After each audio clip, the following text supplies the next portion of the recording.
अध्याय 4 आरंभिक नगर। पुराने भवन का संरक्षण। जसपाल और हरप्रीत अपने घर के पास की गली में क्रिकेट खेल रहे थे। उन्होंने देखा कि कुछ लोग उस खंडहर घर की तारीफ कर रहे थे जिसे गली के बच्चे भूतहा घर कहा करते थे।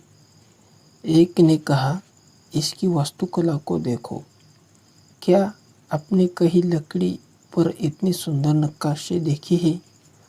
दूसरी महिला ने कहा, हमें मंत्री जी को पत्र लिखकर कहना चाहिए कि वह इस खूबसूरत घर को सुरक्षित रखने के लिए इसकी मुरम्मत कराने की व्यवस्था करें। यह सब सुनकर जसपाल और हरप्रीत सोचने लगे कि इस पुराने खंडहर से लोगों का इतना लगाव क्यों हो सकता है। हड़प्पा की कहानी। अक्सर पुरानी इमारत अपनी कहानी बताती है। लगभग 150 साल पहले जब पंजाब में पहली बार रेलवे लाइन बिछाई जा रही थी, तो इस काम में जुटे इंजीनियरों को अचानक हड़प्पा स्थल मिला, जो आधुनिक पाकिस्तान में है। उन्होंने सोचा कि यह एक ऐसा खंडहर है जहाँ से अच्छी ईंटें मिलेगी। यह सोचकर वे हड़प्पा के खंडहरों से हजारों ईंटें उखाड़ ले गए, जिससे उन्होंने रेलवे लाइन बिछाई। इससे कई इमारतें पूरी तरह नष्ट हो गई। उसके बाद लगभग 80 साल पहले पुरातत्वविदों ने इस स्थल को ढूंढा और तब पता चला कि यह खंडहर उपमहाद्वीप के सबसे पुराने शहरों में से एक है। क्योंकि इस नगर की खोज सबसे पहले हुई थी, इसलिए बाद में मिलने वाले इस तरह के सभी पुरास्थलों में जो इमारतें और चीज़ें मिली, उन्हें हड़प्पा सभ्यता की इमारत कहा गया। इन शहरों का निर्माण लगभग 4700 साल पहले हुआ था। इन नगरों की विशेषताएं क्या थी? इन नगरों में से कई दो या उससे ज़्यादा हिस्सों में विभाजित किया गया था। प्राय पश्चिमी भाग छोटा था लेकिन ऊंचाई पर बना था, और पूर्वी हिस्सा बड़ा था लेकिन यह निचले इलाकों में था।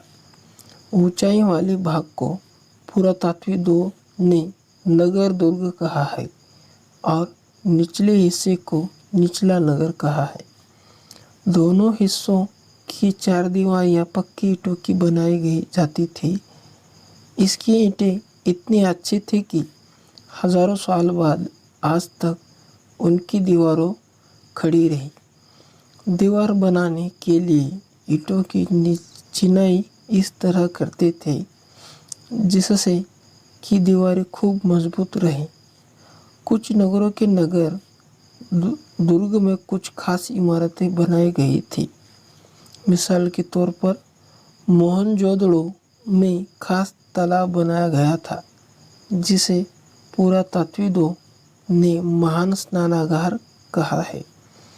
इस तालाब को बनाने में ईंट और प्लास्टर का इस्तेमाल किया गया था। इसमें पानी का रिसाव रोकने के लिए प्लास्टर के ऊपर चारकोल की परत चढ़ाई गई थी। इस सरोवर में दो तरफ से उतरने के लिए सीढ़ियां बनाई गई थी और चारों ओर कमरे बनाए गए थे। इसमें भरने के लिए पानी कुएं से निकाला जाता था। उपयोग के बाद इसे खाली कर दिया गया। शायद यहाँ विशिष्ट नागरिक विशेष अवसरों पर स्नान किया करते थे। कालीबंगा और कोथल जैसे अन्य नगरों में अग्निकुंड मिले हैं जहाँ संभवतः यज्ञ किए जाते होंगे। हड़प्पा, मोहनजोदड़ो और लोथल जैसे कुछ नगरों में बड़े बड़े भंडार गृह मिले हैं।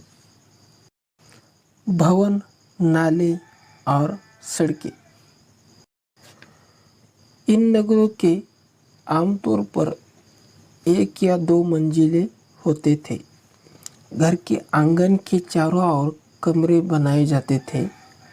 अधिकांश घरों में एक अलग स्नानागार होता था और कुछ घरों में कुएं भी होते थे। कई नगरों में ढके हुए नाले थे।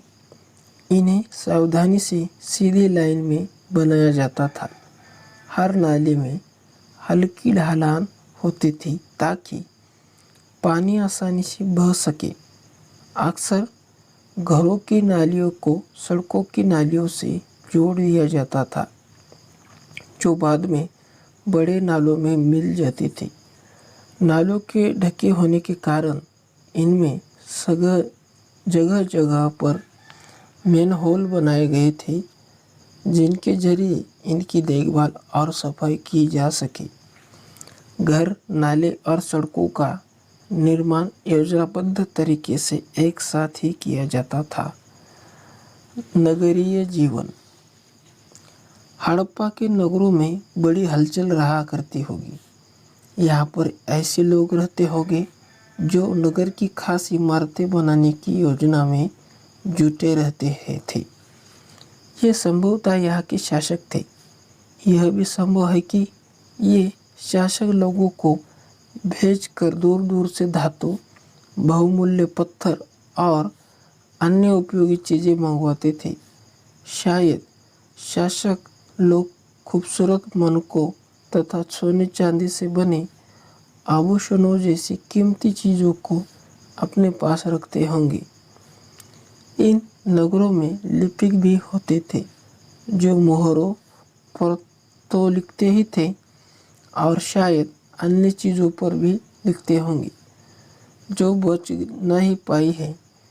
इसके अलावा नगरों में शिल्पकार स्त्री पुरुष भी रहते थे, जो अपने घरों या किसी उद्योग स्थल पर तरह तरह की चीज़ें बनाते होंगे।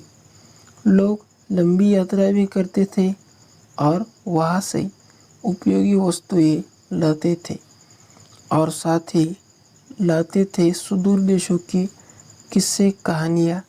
मिट्टी से बने कई खिलौने भी मिले हैं जिनसे बच्चे खेलते होंगे।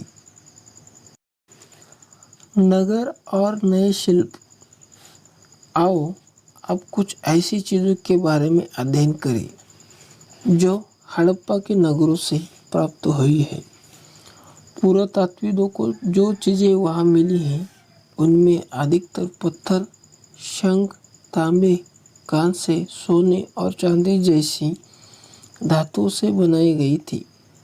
तांबे और कांसे से औजार, हथियार, गहने और बर्तन बनाए जाते थे। सोने और चांदी से गहने और बर्तन बनाए जाते थे। यहाँ मिली सबसे आकर्षक वस्तुओं में मन के उभाट और फलक है। हड़प्पा सभ्यता के लोग पत्थर की मोहरें बनाते थे। इन आयताकार मोहरों पर सामान्यतः जानवरों के चित्र मिलते हैं। हड़प्पा सभ्यता के लोग काले रंग से डिजाइन किए हुए खूबसूरत लाल मिट्टी के बर्तन बनाते थे। संभवतः 7000 साल पहले मेहरगढ़ के कपास की खेती होती थी। मोहनजोदड़ो से कपड़े के टुकड़े के अवशेष, चांदी के एक फूलदान के ढक्कन तथा कुछ अन्य तांबे की वस्तुओं से चिपके मिले हैं। पक्की मिट्टी तथा फेंस से बनी तकली या सूत कताई का संकेत देती है। इनमें से अधिकांश वस्तुओं का निर्माण विशेषज्ञों ने किया है।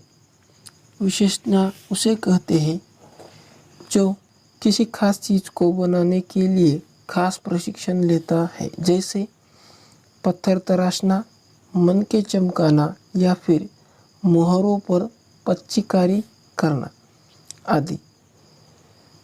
देखो कि मूर्ति का चेहरा कितने आकर्षक ढंग से बनाया गया है और उसकी दाढ़ी कितनी अच्छी तरह दर्शाई गई है।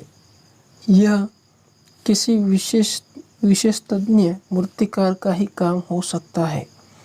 हर व्यक्ति विशेष तज्ञ नहीं हो सकता था। हमें यह पता नहीं है कि क्या सिर्फ पुरुष ही ऐसे काम में प्रशिक्षण हासिल करते थे या फिर केवल महिलाएं ही। शायद कुछ महिलाएं और पुरुष दोनों ही इस काम में दक्ष थे। कच्चे माल की खोज में कच्चा माल उन पदार्थों को कहते हैं जो या तो प्राकृतिक रूप से मिलते हैं या फिर किसान या पशुपालक उनको उत्पादन करते हैं। जैसे लकड़ी या धातुओं के अयस्क प्राकृतिक रूप से उपलब्ध कच्चे माल हैं। इनसे फिर कई तरह की चीज़ें बनाई जाती हैं।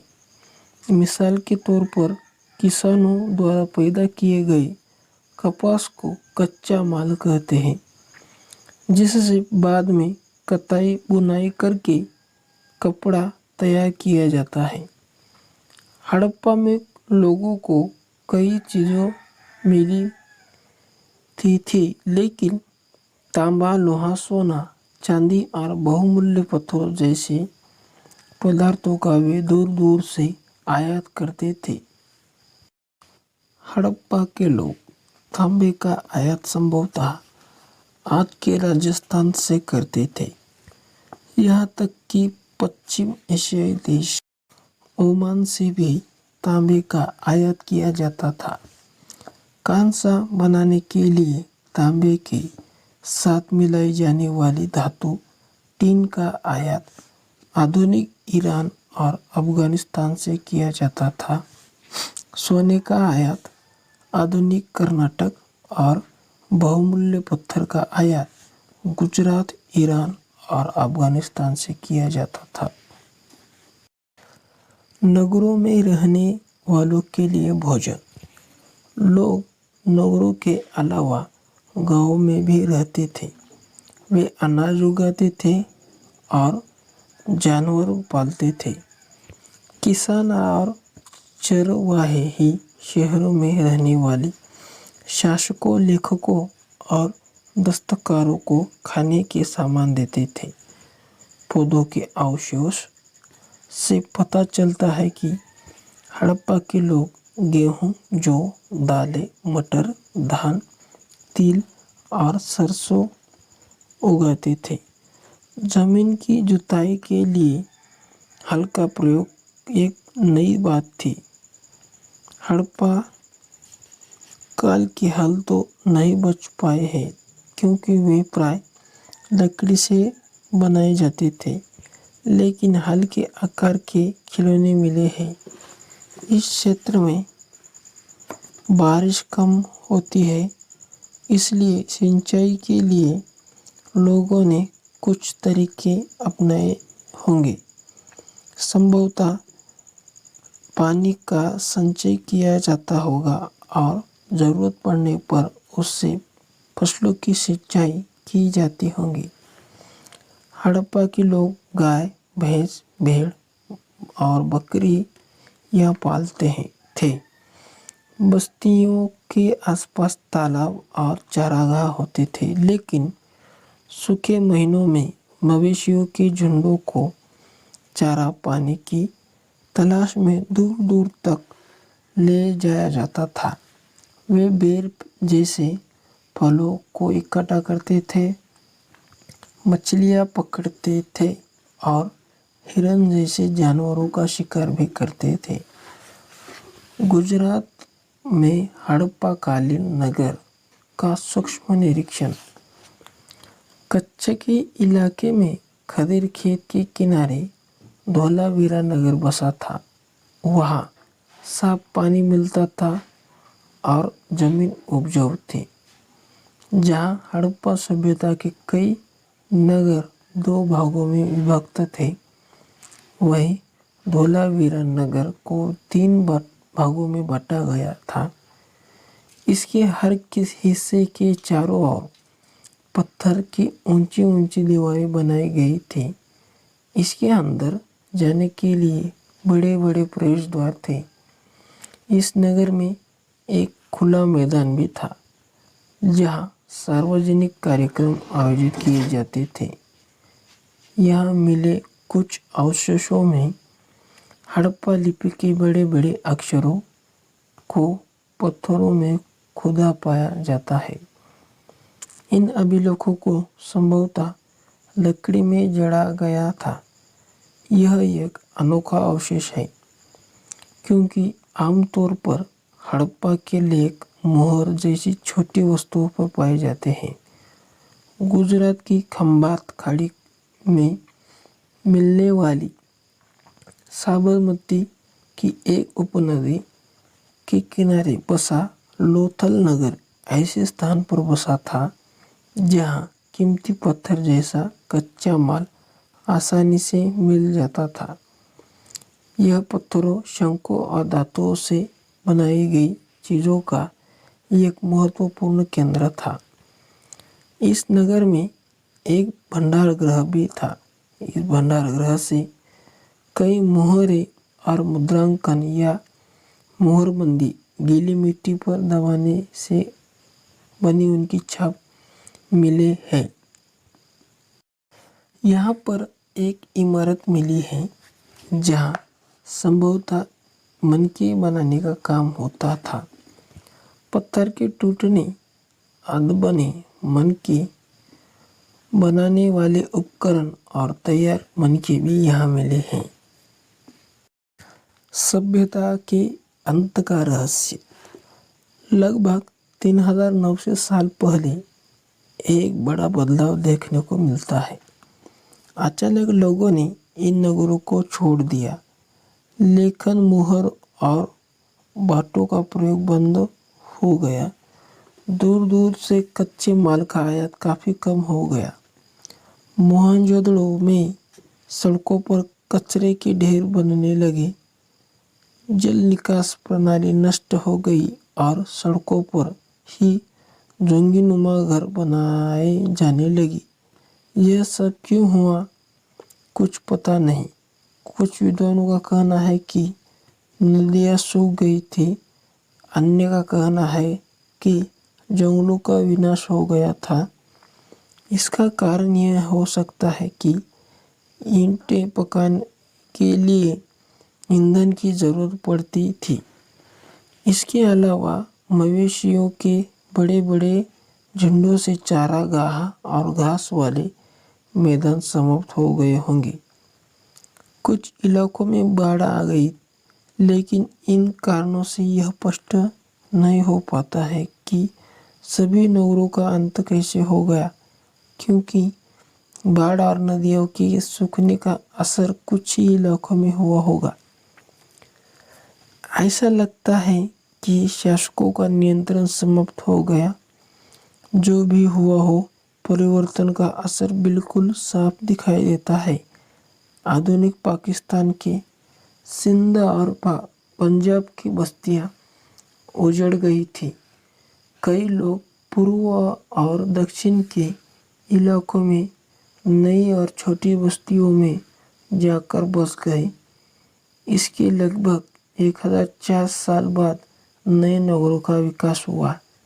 इनके बारे में तुम अध्याय 6 और 9 में पढ़ोगे।